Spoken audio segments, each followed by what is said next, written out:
The broadcast is now starting. All attendees are in listen-only mode. Hi, I'm Tyler Miller with Defiance Soil and Water. I'm here to discuss the H2Ohio program with you and the process that we'll go through to get signed up for the H2Ohio program, more specifically in Defiance County. But this procedure should be pretty similar for all 14 counties that are going to sign up. Do know the sign up deadline is March 31st of 2020. We'll go through this program kind of step by step, getting into the weeds of the program a little bit. So there's several components with this program. The first one's a voluntary nutrient management plan. There's variable rate phosphorus application, subsurface application, manure incorporation, conservation crop rotation small grains, the crop rotation forages, overwintering cover crops, drainage water management, and the Ohio Agricultural Conservation Initiative. We'll talk about that OACI here a little bit at the beginning and basically realize that this program is up and running. You can go to the website for that. I think it's under, if you look up Ohio Livestock and OACI, you would find this. Basically, you have to certify your operation, which asks some very basic questions about your operation, basically what BMPs you're doing on your operation. And you have to do this to be eligible for those H2Ohio funds. Now, in the watershed, they'll actually pull 500 fields from across the watershed to get a little more in-depth information at a later date, probably more likely this summer. So be mindful that we may ask for some more pertinent information a little bit later, but you just have to do that in order to get payment for the H2Ohio program.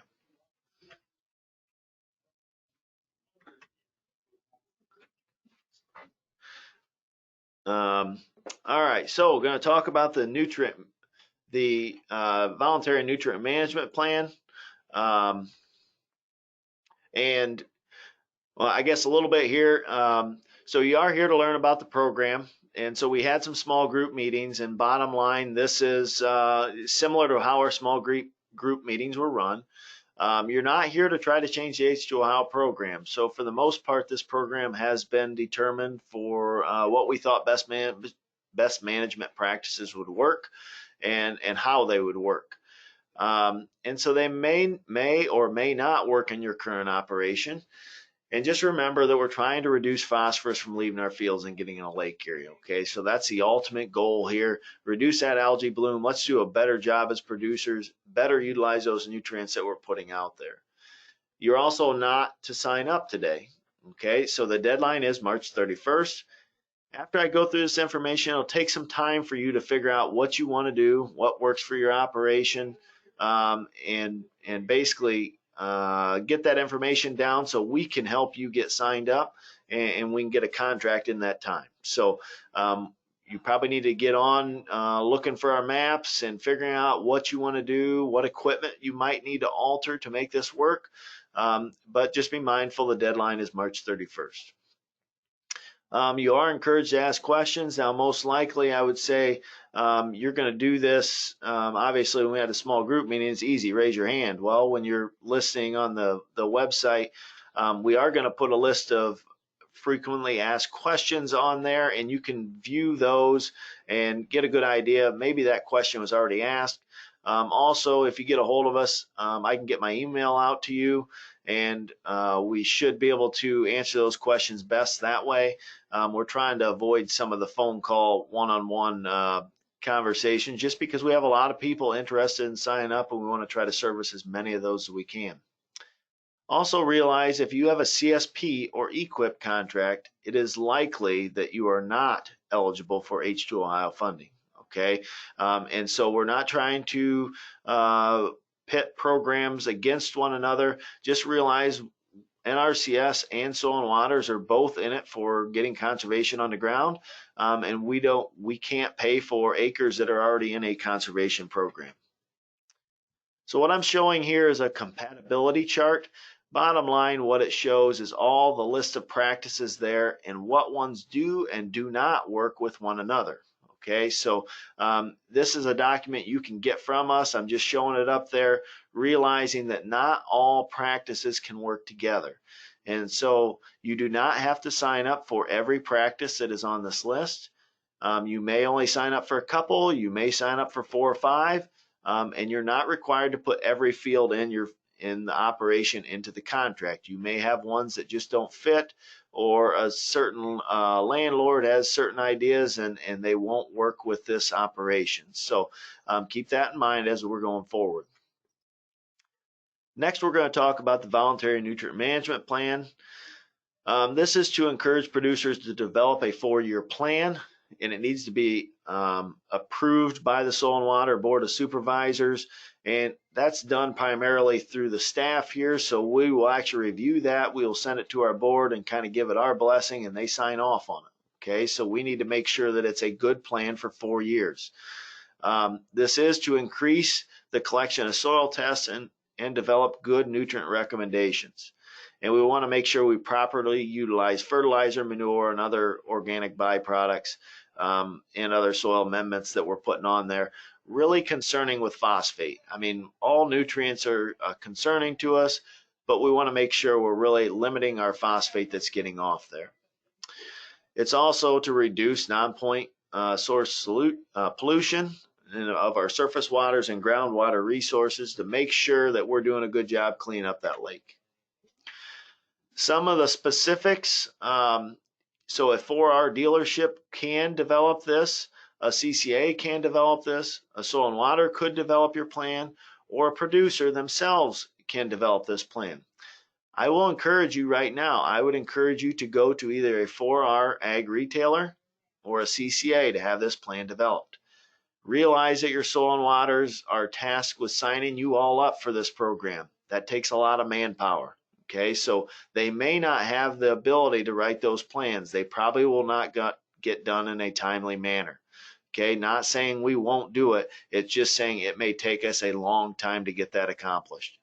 If a producer is doing it themselves, just realize that we really have to go over them with a fine-tooth comb, because I don't know what procedure you're using for writing that plan. A 4R ag retailer, they are actually audited within the 4R system, so we know that their plans are good, and there's a good chance that they would actually become a designee for the H2Ohio program, and their plans may not even need completely reviewed by the Board of Supervisors, but just held on record.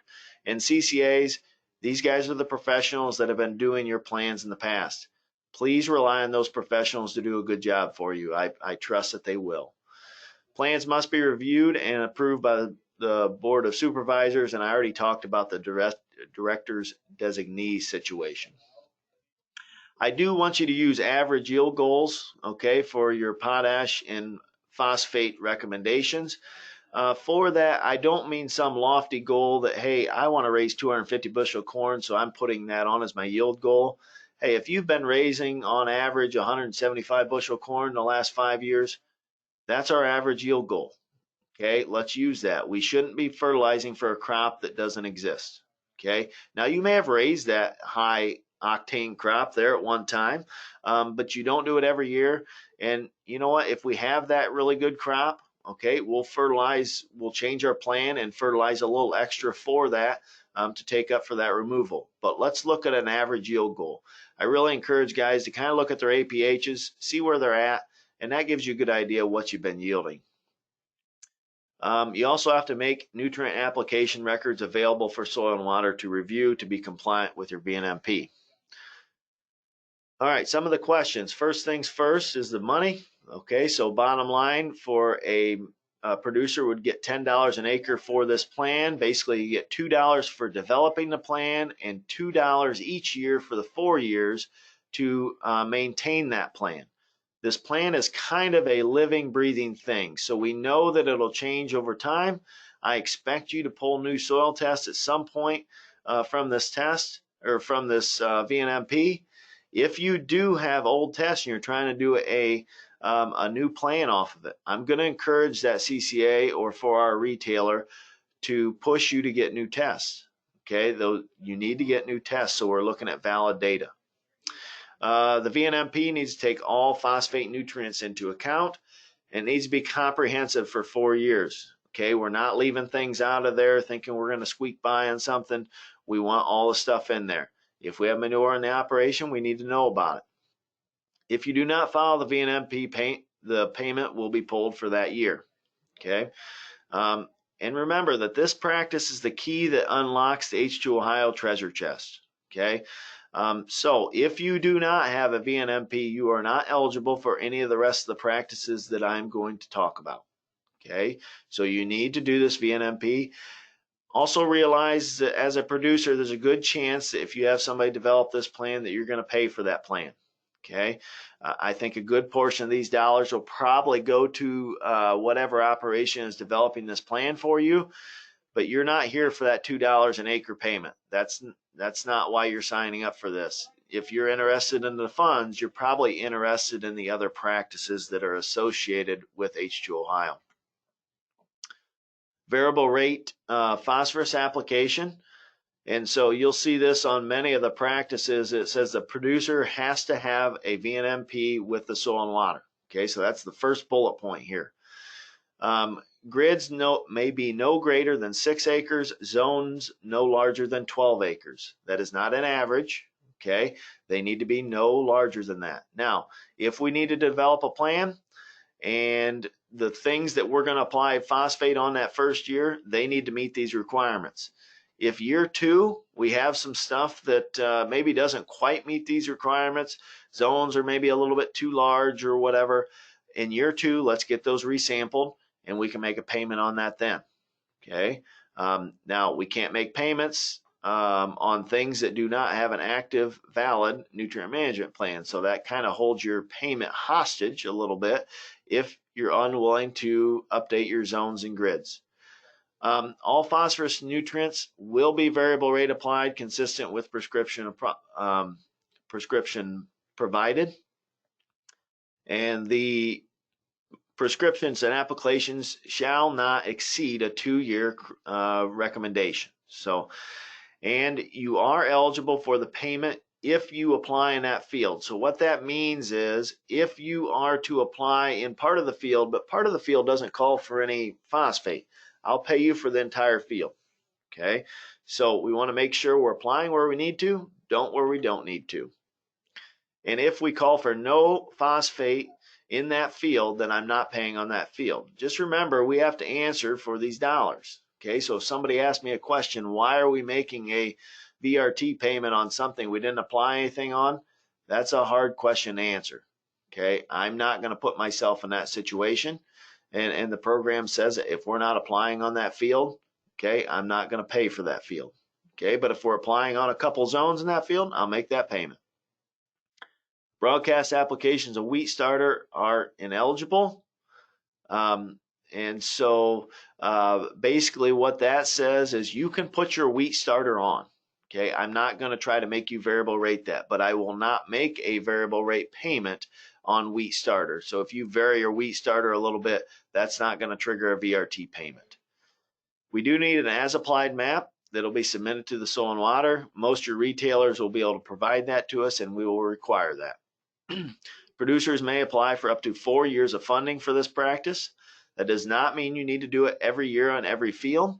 That just means that when you apply, and you can apply for up to 4 years, we'll make that payment when the application is made.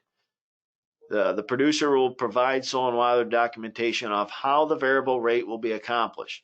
Okay, are you going to do it yourself? If you say, well, I'm going to do it myself and I'm just turning the spreader on and off in this area and turning it off in this area, that does not work. Okay, we're not going to make a payment on that.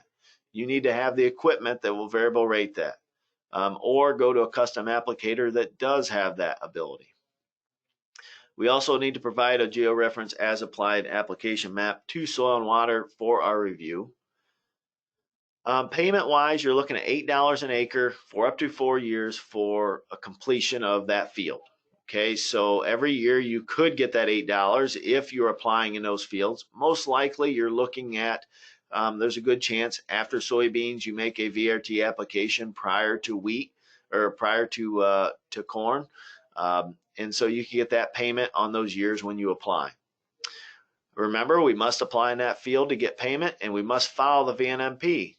Once we don't follow that nutrient management plan, now we have a problem, okay?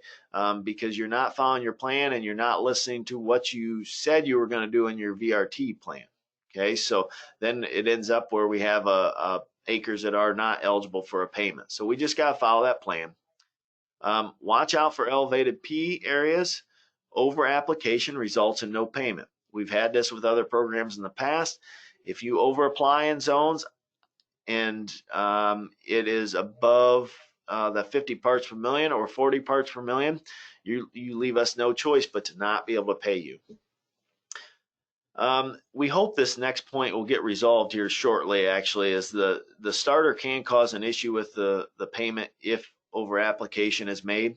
So if we have fields with high phosphate zones and we want to get paid for variable rate application, our starter at higher rates can cause an issue for us. Now, like I said, hope to get this resolved. This is an ODA situation that needs resolved, and we'll let you know basically when you come in, talk about sign up, how this has turned out. You can stack this practice with subsurface placement. You just need to do it variable rate. And zones and grids are not an average size of 12 and 6 acres. That is a maximum. Okay, so this may be something, like I said before, I'm not opposed to paying for things that we may already be doing within the operation, but if you have 13, 14 acre zones, we need to get those down to 12. And I don't really know how to do that other than to pull new samples and do them on a smaller zone size.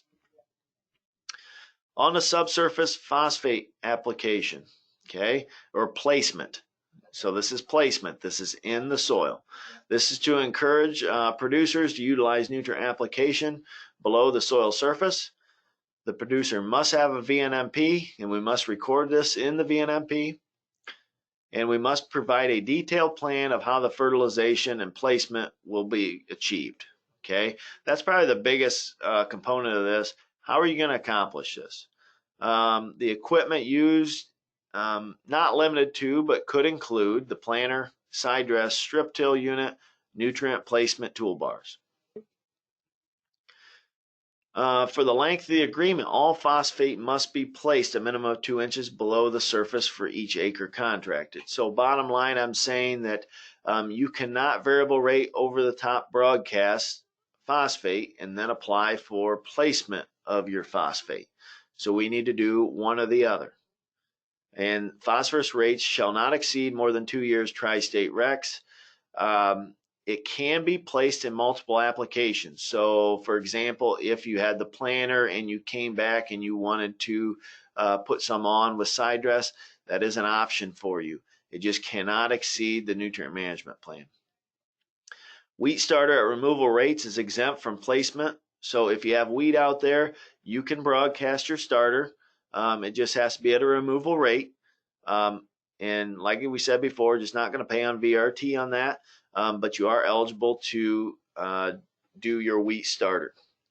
Broadcasting and incorporating is not eligible in this. Okay, so incorporating of your phosphate, although good, is not the same as placement. And potash may be broadcast. I'm not going to try to limit what you're going to do with your potash. You know how to handle that. I encourage VRT with that, but also remember we will not pay for VRT of just potash. Producers will only be paid for acres which fertilizer is prescribed and applied.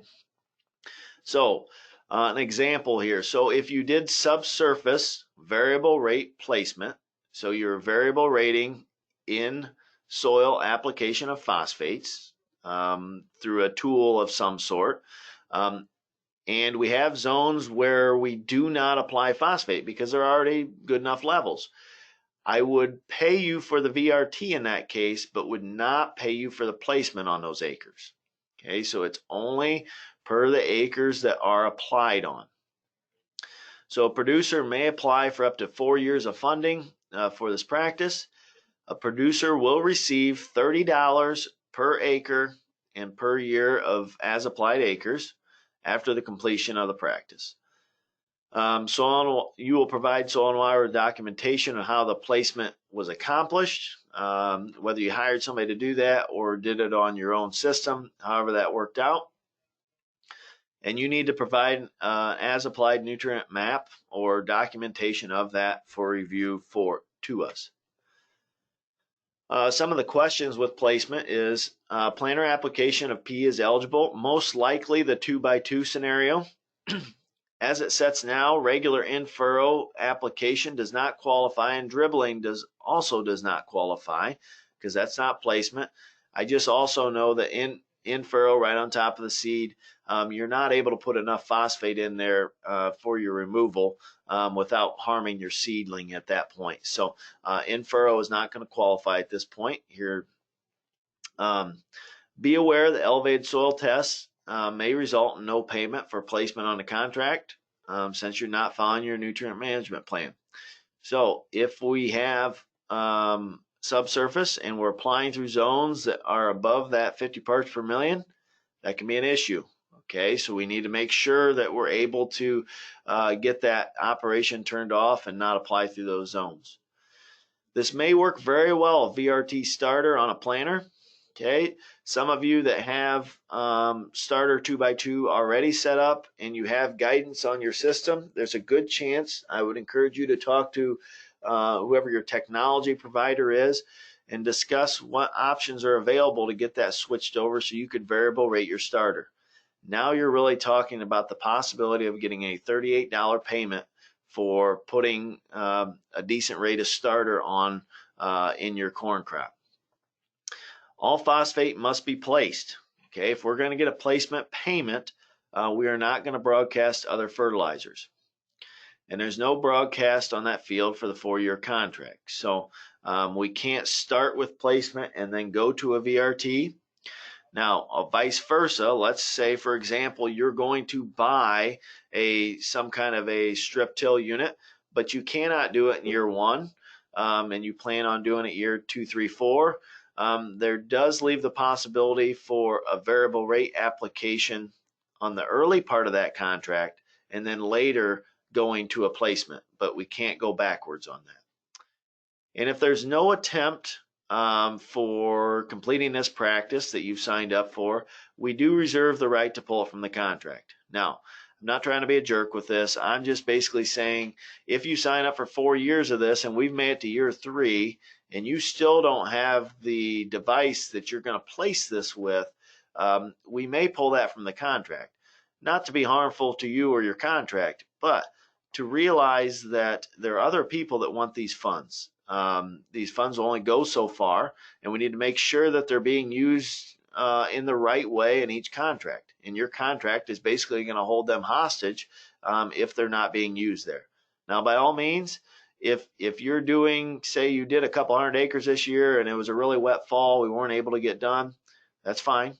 Don't worry, I'm not going to make any attempt to get that out of your contract. But if we've gone a couple years and nothing's happened with the placement, we're going to have a conversation about it anyways.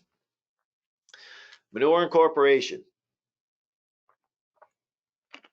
This is to encourage the application and incorporation of manure onto a growing crop or in the late summer or early fall time frame. Remember, a producer must provide nutrient management plan that's consistent with NRCS's 590 standard, and we cannot apply in violation of Senate Bill 1, which basically says frozen, snow-covered, or overly saturated ground, or in front of a large rainfall event, it's not eligible to be applied on. Fields receiving manure must have soil tests showing Bray P1 levels of 50 parts per million or less. That same equivalent is 70 parts per million in Malic. Be mindful that these 50 and 70 numbers are only valid if you have a small grain in the rotation. Okay, so if it's just corn and soybeans in the rotation, really that goes down to 40 parts per million. So be mindful of those numbers. The timing for incorporation. Manure application must be accomplished consistent with one of the following methods and timing. Manure is applied side dress on a growing corn crop, most commonly done in obviously in the corn, with hog manure. Glenn Arnold out of Putnam County does a lot of work with this. Some done here in Defiance County, but hasn't been done mainstream. You really need a hog manure for this. The second option would be manure as surface applied into a growing corn crop after emergence and incorporated with a row cultivator within 24 hours. Not very common. The third option is manure is surface applied after the harvest of a small grain, incorporated within 24 hours. All incorporations shall be completed prior to October 15th. Okay, you notice a couple dates and times here. That 24 hours, that always applies for our manure incorporation. It's got to be done by then, okay, and prior to a rainfall event. Also, manure needs to be applied and incorporated by October 15th, okay? So that does push our fall dates some, so you need to make sure you're recognizing that. Or manure is injected directly in the soil through a strip till toolbar or similar bar with minimal disturbance after harvest and prior to October 15th. All manure will be placed a minimum of 2 inches below the surface. That is for injection. Now, I'm not necessarily going to measure that, but do know that just splattering on top and running a wavy coulter behind it, that does not meet injection. Okay, so we still need an incorporation event at that point. Surface applied manure must be incorporated using a full width disturbance tillage to mix that manure in the soil. We reserve the right to come look at that and basically tell you need to incorporate again. A drill is not incorporation. Okay, it needs to be some kind of full width tillage. A cover crop is required for manure applications completed after July 1st and where a growing crop is not present. Okay, so after we've harvested our small grain, we really need to get a growing crop out there. We want to make sure there's no runoff, and then we don't want to lose all our nitrogen we have out there. If it's an overwintering cover crop, I'll make a payment on that for an overwintering cover crop practice. So this is a way you could stack a couple practices together pretty well. The plant available nitrogen shall not exceed whatever the next crop is, or a maximum of 150 pounds if it's going to be a soybean after that. So keep that in mind. We just have to put a limit on how much N we're getting out there. And all manure applications and incorporation must be completed by October 15th. Okay, October 15th. Producers may apply for up to 4 years of funding for this practice.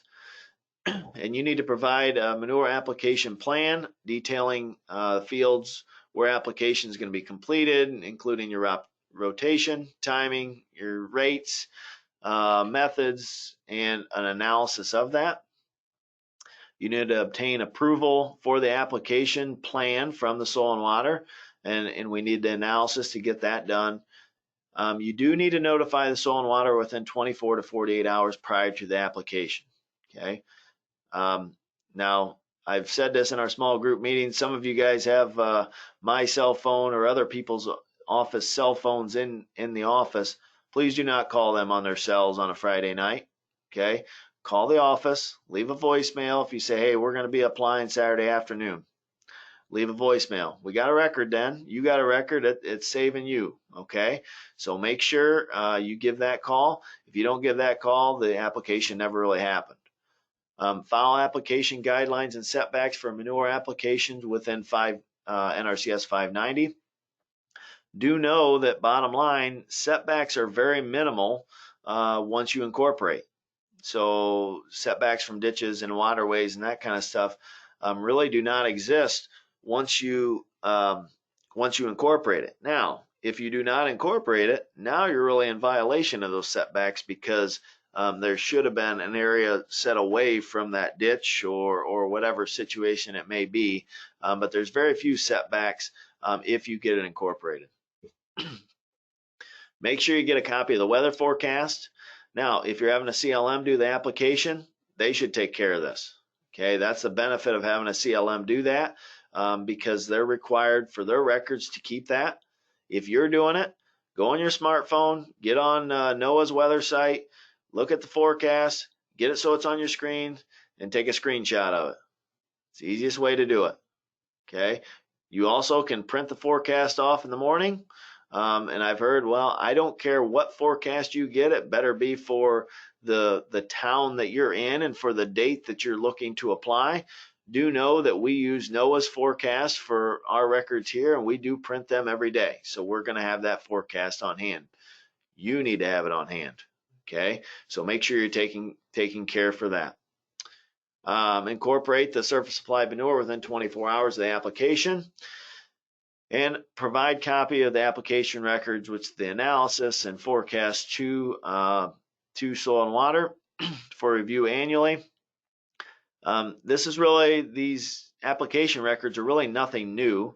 So if you've worked with OSU Extension and got your licensure for manure and fertilizer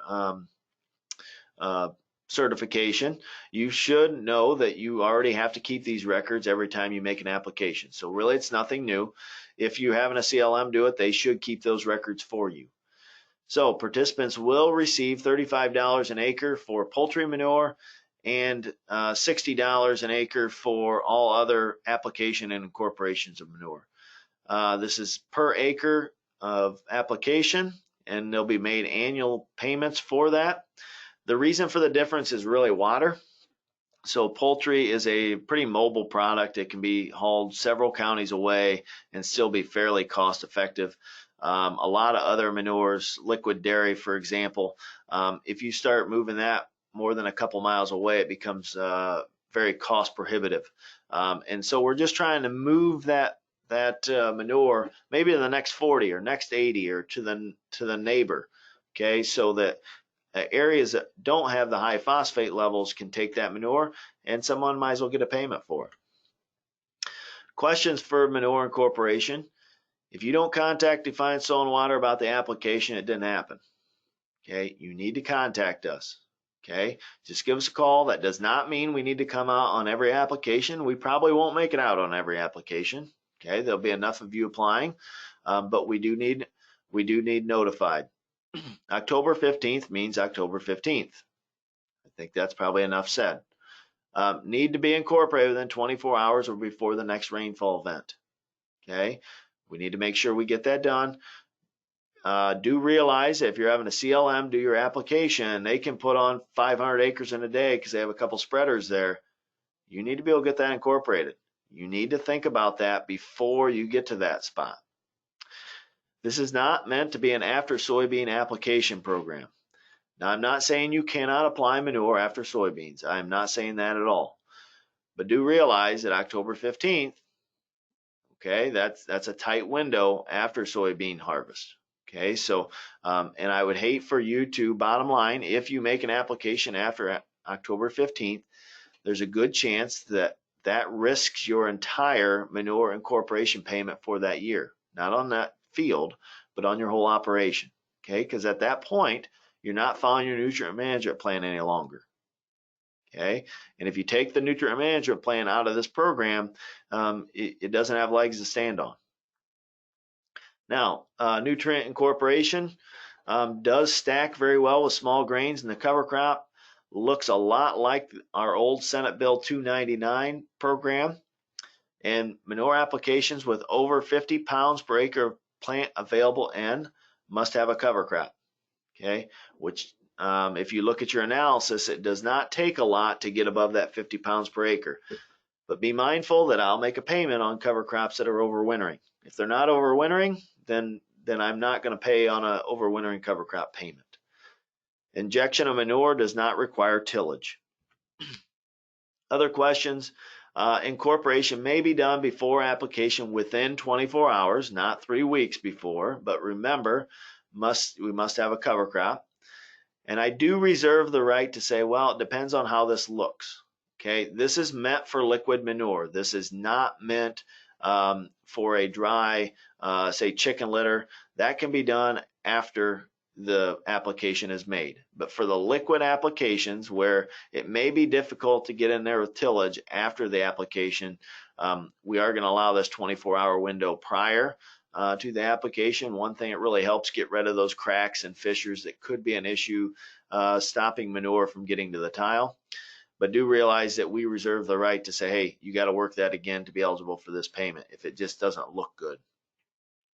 Manure cannot originate outside of Ohio and cannot come from Grand Lake St. Mary's watershed. Okay, we know there's manure in those sites. We just know we have enough issues here in the Western Lake Erie Basin all on our own and with our own state. And we do not want to import more issues here. Okay, so we have enough manure to utilize in this watershed currently. If application is done outside the window, you are in violation of the Manure Incorporation guidelines, and you stand a good chance to forfeit the entire payment, not just that field. Just keep that in mind. Crop rotation, small grains. Obviously, to encourage small grain in the rotation, increase cropping diversity. It is limited to 1/3 of the applicant's total cropland acres. This is really geared towards, there's some counties with that plant a lot of wheat, and wanted to make sure that we could get this this part of the program around to everybody. And now wheat does make it a good operation to be able to get manure on, and some other practices out there. So we do encourage the wheat go on these cropland acres. Small grains are winter annuals, wheat, barley, rye. There's some others in there. And so just be mindful, it doesn't have to be wheat. Could be barley for whether it's malting or whether it's some kind of feed ration, or you're doing rye for plan on cover crop seed. That's fine. Those still qualify for the small grains. The crop must be harvested as a grain, not as a forage, mainly because of timing. If you're trying to take a forage off, there's a good chance you want to put another crop on there. And we know that if you harvest for grain, it has probably gotten you into the summertime, which is a good application for nutrients at that point. A cover crop or double crop is required to be planted following the harvest of the small grain. It must be planted by October 15th. The seeding rates and dates for cover crops shall follow Appendix A, NRCS's Appendix A, that is, on their seeding table. If it's overwintering, I will pay you for an overwintering cover crop. If it is not, I will not pay you for the cover crop. So just be mindful, you're required to put the cover crop out there, but I will pay you if it's overwintering. I will not pay on double crop, a double crop soybean. And just be mindful of, if you want to put Manure Incorporation in with this, the timeline in between you harvesting a small grain, getting your double crop bean out there, there's usually not a lot of time in between there, so that could create issues. Crop residue must be maintained until March 15th. That means no fall or winter full width tillage is allowed. Basically, you are allowed to come in and do your strip till if you need to. All nutrients must be applied in accordance with the VNMP. No manure applied can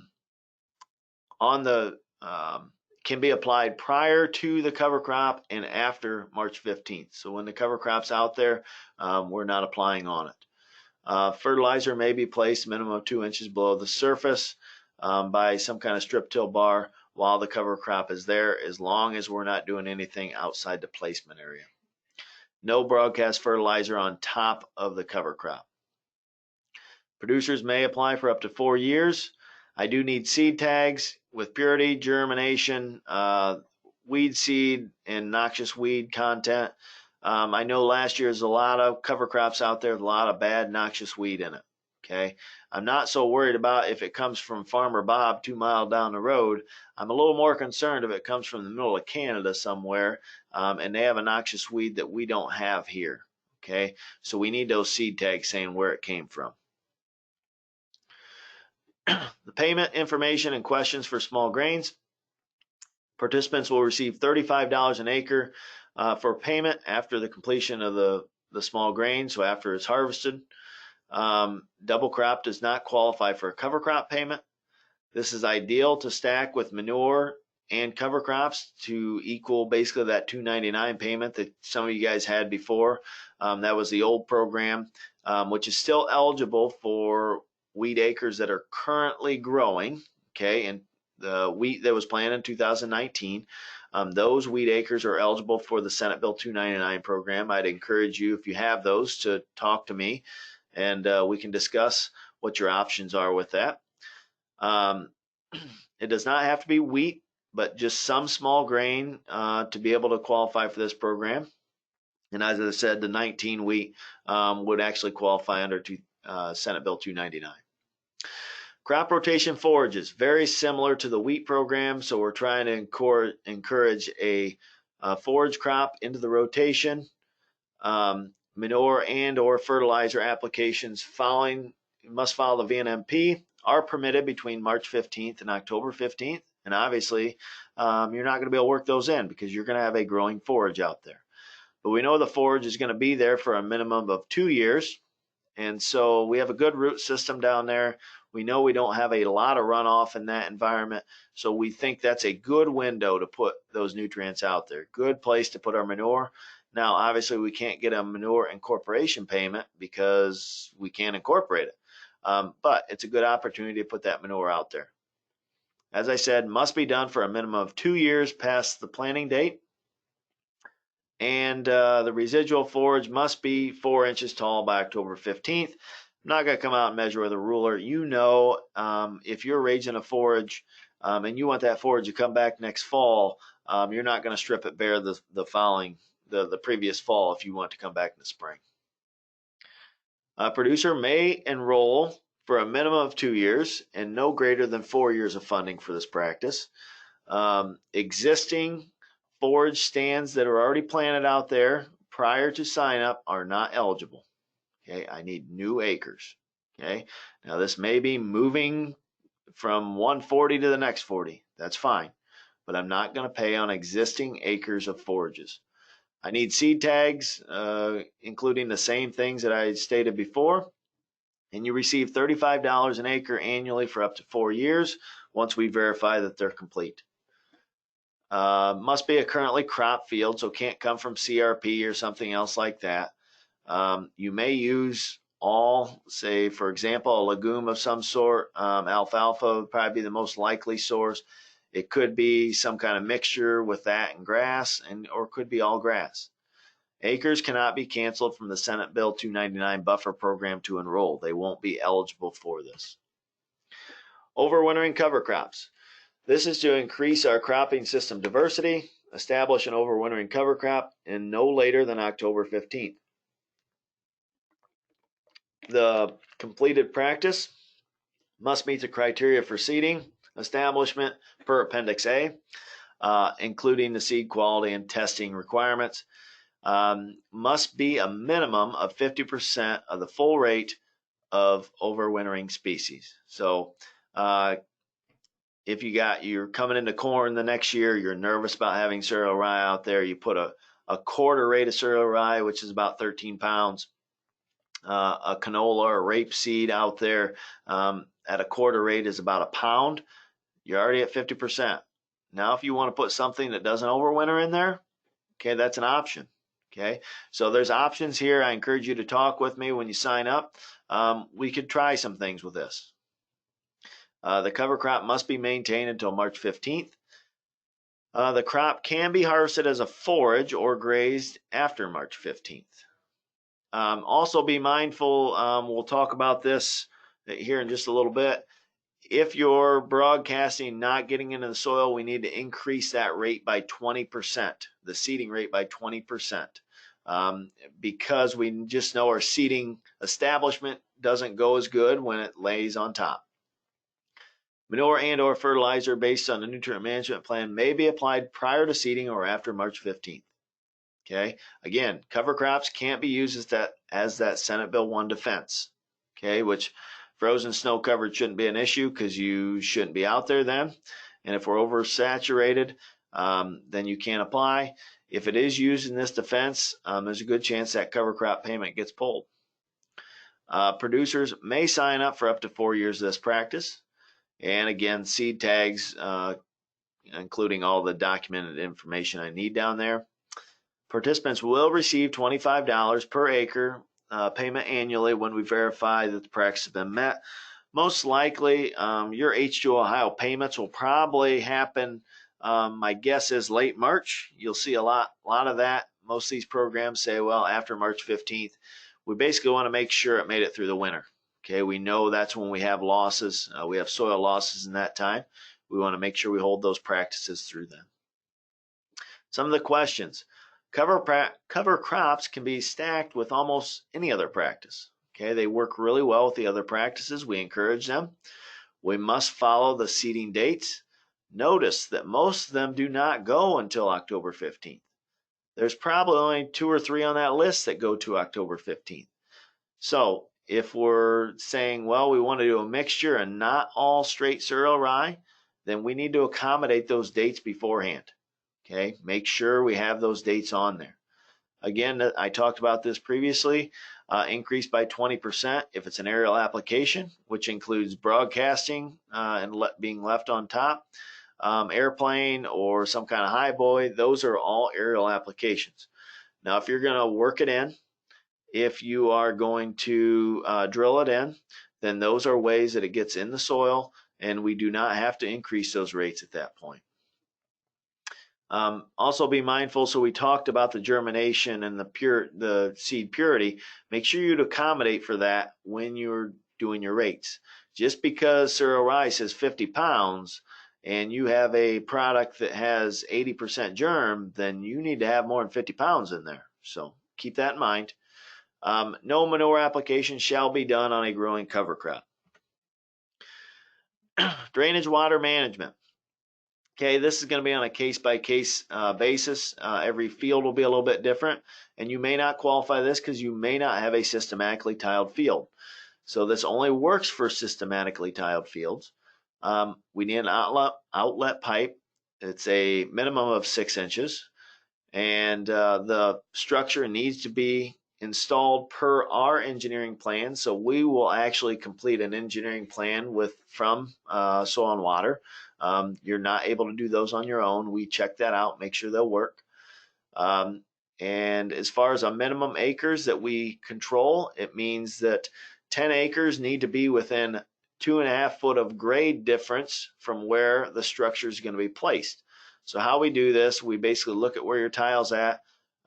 We look at our LiDAR and figure out where is 2.5 feet of fall come on that structure. Okay, so we draw a map around that. If it has more than 10 acres, then great, it qualifies. If it's less, it does not. Okay, so this 10-acre system is if there is already a main set up on that farm. Okay, so it has to control more than 10 acres. The second system says you have to control 20 acres. This is a system that would consist of a bunch of laterals running into a ditch currently, and we want to collect all of those laterals and run them into one main. Okay, this practice will pay basically $4,000 per structure, but these are not new systems. These are systems that exist currently that have laterals running into a ditch. A new system, you say, well, I'm just tiling the field. I'll pay for a structure. I'm just going to pay on the 10-acre $1,500 amount. And bottom line, if you're looking at a new structure, you'll probably come out ahead on it. The structures range somewhere in between probably $500 and $900. You were already going to buy the pipe anyways. You're just going to buy it without perforations in it. And then you'll put an anti-seep collar on it for some way to stop the water. And you already have your system in there, and you probably did it less than the $1,500 anyways. Structures should not be installed on a main tile that drains another landowner's farm unless written permission is obtained from the upstream landowner. And there's a good chance that I'm going to want that to be filed somewhere within the courthouse. And so bottom line, if there's a change in ownership on that adjacent farm that's upstream, that we don't have a problem with it later. This also includes septic systems. So if you know that somebody's septic system is tied to your tile, we need to address that before we'll put a structure in there. Had too many instances where people had systems go bad, or farmers got grumpy with one another because somebody thought they were plugging their tile up.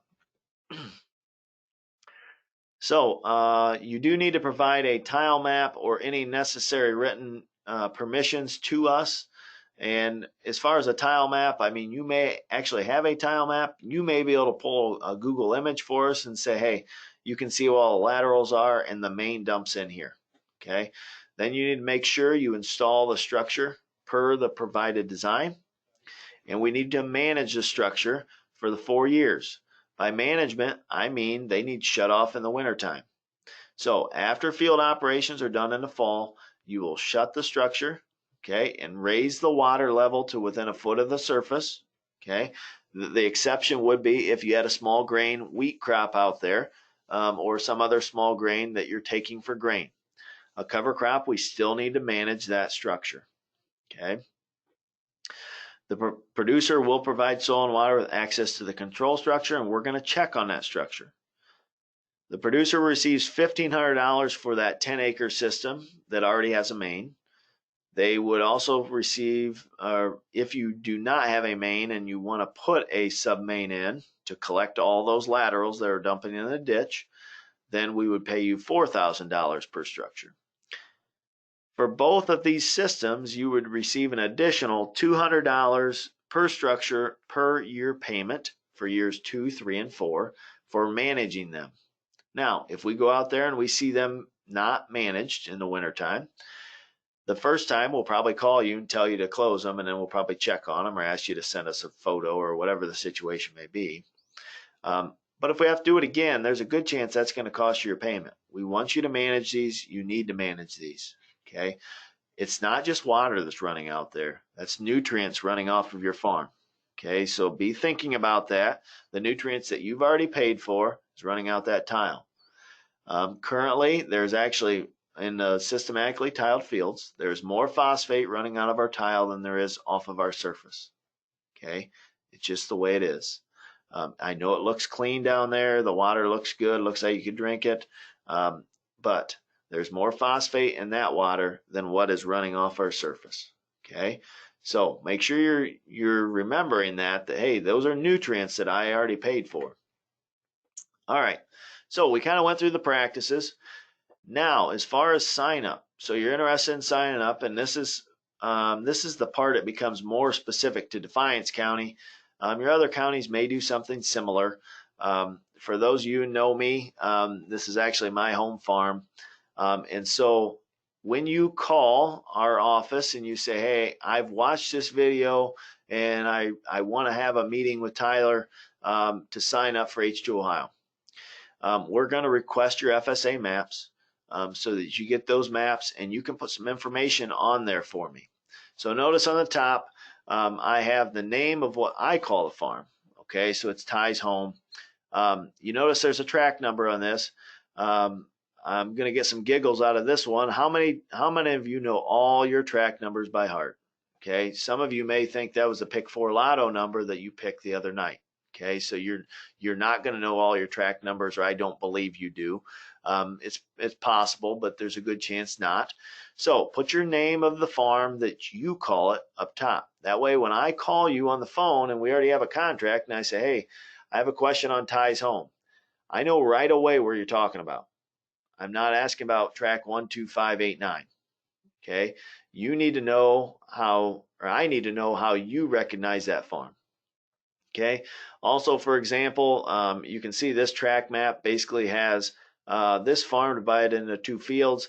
I farm it as 1 field. I scratched out what acres they had on there, and I put the whole farm acres on there. So it farms about 75 acres total.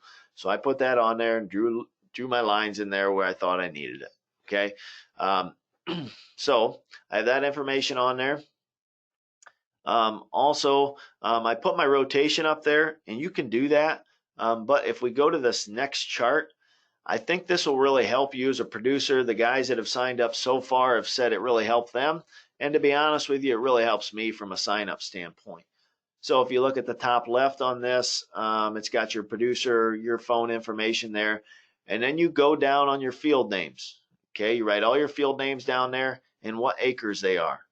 Now, once you bring this in with your maps, now we can start putting farms and practices with those maps. So you put your acres down. Notice if you continue to go to the right, it shows your crop rotation. That's what most guys said they have struggled with, is trying to figure out what their rotation is for the next 4 years. Now, realizing that Mother Nature made us change this last year and a lot of our rotations got changed. That's okay. We can alter the plan, but we want you to be honest with yourself and tell me what the rotation is going to be for the next 4 years. Okay, because that does pertain to a lot of the practices we do. Obviously, a wheat crop or a corn crop require different nutrients and management than a soybean crop. And so take a look at that. And then as you go across to the right, you can see the varying practices and the rates that they pay. So after you pick up, when you come and pick up your maps from the FSA office here, after we've requested them, after you've called us, then we're able to send this form home with you. You can start checking in where you think, all right, this is where I'm going to put manure. This is where I'm going to put cover crops, and then this year. So then when we have an actual meeting, that we can take a look at this and say, all right, I can see this is what you're wanting to do. I can either tell you, hey, that makes great sense, or hey, we should take a look at this and see if we can do this in a little different way. Okay. This is also a producer checklist, some of the things that we're requiring people to bring in. So we've already talked about the maps. So I need your farm name on there. I need your acres on there.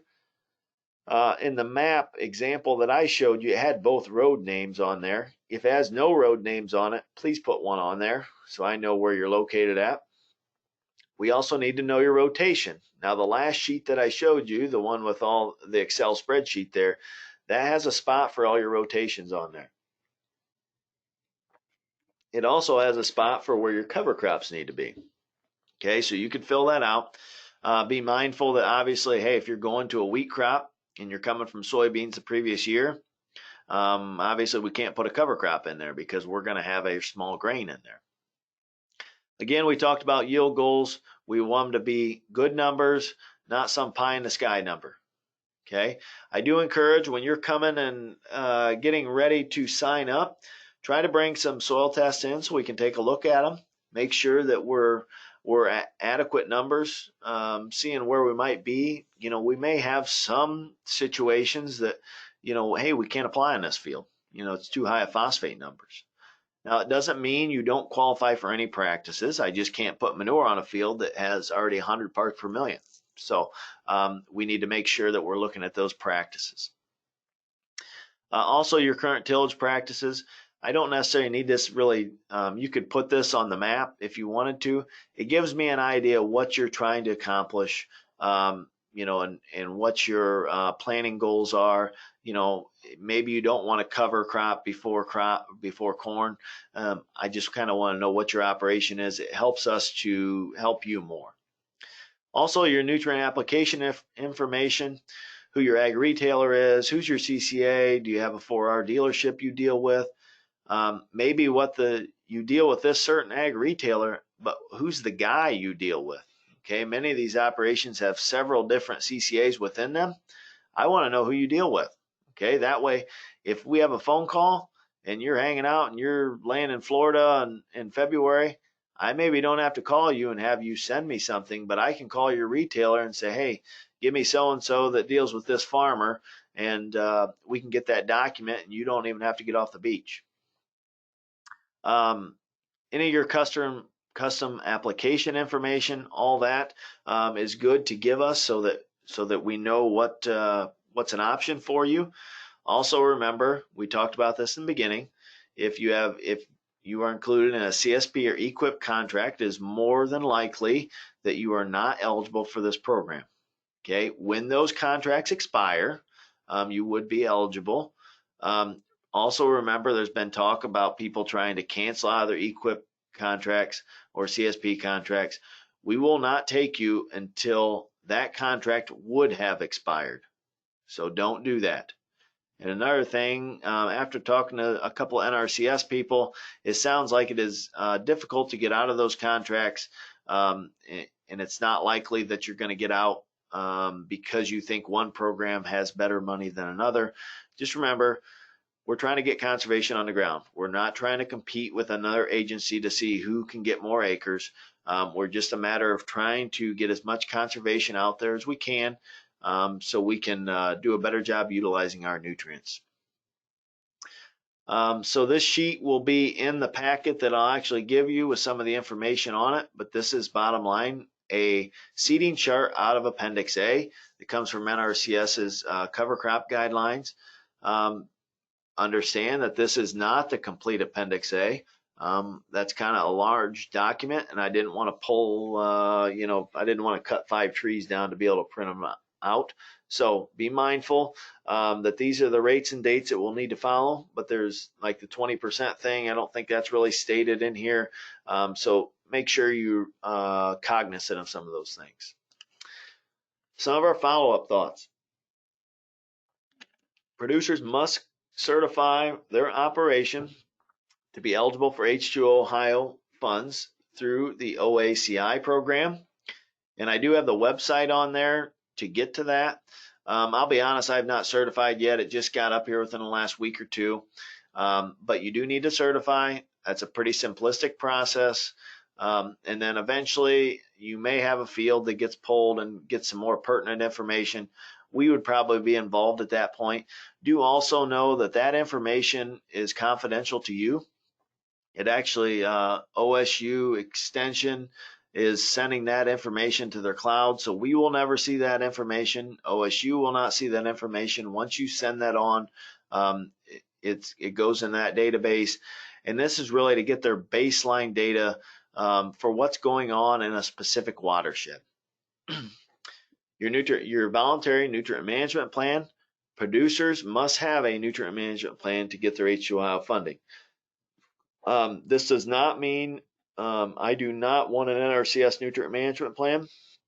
If you have one for one of their programs, that is fine. I believe that to be a requirement to be in their programs. But you and I need to be able to sit down and look at this nutrient management plan and be able to read it and understand it. Okay, and so I want to be able to do that. I want your CCA, your 4R retailer to develop this plan and to be able to check the plan, and for all 3 of us to be able to sit down and say, all right, this is what's going on here. This is how much MAP we're putting on here. This is how much starter we're putting on, and to be able to read it and use it. BMP stacking. Many of these practices can be stacked together, but it's not a contest of Jenga to see how high you can stack them. Okay, so I want you to figure out what practices work for you in your operations. Some of them you may already be doing, but I also want to maybe push you just a little bit, okay, up the ante just a little bit, and try to get one more practice out there. Something that you're close to doing but not quite. Maybe we got to change 1 or 2 things in the operation and we can get that payment. We can also get that conservation. Okay, so we can stack a couple of these. You may end up applying for all these practices, probably not on the same field, but each field is managed differently, and so you can apply for many of them. You do not have to enroll every field you have in the operation, okay, but you are eligible for these different BMPs on different fields. Soil testing. Get newer soil tests. Remember, zones must be less than 12 acres, grids less than 6. I did not kind of review that earlier, but I will here quickly. Grids, basically, if you took a piece of paper and you just started laying that on your farm, that's a grid, because it's not really drawn out for any particular reason. It's just there because that's how we chose to divide the field. Zones are divided out either by different soil types, which some of you may have. For example, I do not have variability in my soils. Most of my farms are either Paulding or Laddie clay, and so the whole 50 acres may be maybe one soil type. So I can't divide it out by zones on our soil type, but what I can do is divide it out by its yield. Okay, so after you take a couple years worth of yield maps and you draw out where the high yielding areas are, where the low yielding areas are, and we know those tend to perform the same, and they tend to perform the same kind of for a similar reason. So so your zones kind of they look like squiggly lines drawn out there, whereas your grids are just basically straight lined. Hey, we're put this on there because we had to divide the field up a couple ways. frequently asked questions. Defiance Soil and Water will be putting all our questions that we got asked from our small group meetings on our website, so you can see the answers. Just remember the deadline to complete an application is March 31st. I do encourage looking at those questions because there's a good chance it answers some of those questions that you may have. Okay, I also encourage, I did not put it on there, but if you have a question, phone calls sometimes tend to go long. I sometimes talk too much, and then sometimes you may struggle to get your question answered and asked, and you had 3 or 4 other thoughts that you're trying to get in there. But if you can email me your questions, I can hit those questions in between meetings and that kind of thing. So my email is tmiller@defiance-county.com. Okay, so that's a good way to get a hold of me here. You can also go to the Soil and Water website, which is defianceswcd.org. Okay, and you can send a message from there, basically asking the office, and that'll get to us, and we'll be able to answer any questions you have on that. And with that, I want to say thank you. Okay, thanks for listening to this. This will make our job easier here at the district. We think we can do a better job for you if you have some of the information prior to you trying to sign up. So I do encourage you, please call your local soil and water conservation district to get your maps and spreadsheets so you can make an appointment to sign up for H2Ohio. In Defiance County, please give us a call at 419-782-1794. I do encourage you to sign up for H2Ohio. The deadline is March 31st, okay, for this sign up. I think there will be other signups. I don't know how they'll change. You are one of 14 counties at this point that have this opportunity to sign up and to get this conservation out there on the landscape. And I just encourage that. There's many counties out there that would love to have this opportunity right now. You have it. Okay, make the best of that. Try to do this a way to better your operation. Also try to do a way to be more conservation minded. Okay, these are good opportunities for you to try this, and we want to make a difference in this. Okay, let your district help you. We would love to help you on this journey through the H2Ohio program. So once you watch this, give us a shout. We will pull your maps and get you some information, and then you can get a meeting scheduled so we can get signed up. With that, I want to thank you for listening to this, and please, after you watch this, do not hesitate to call and get an appointment scheduled or ask us some questions. Thank you.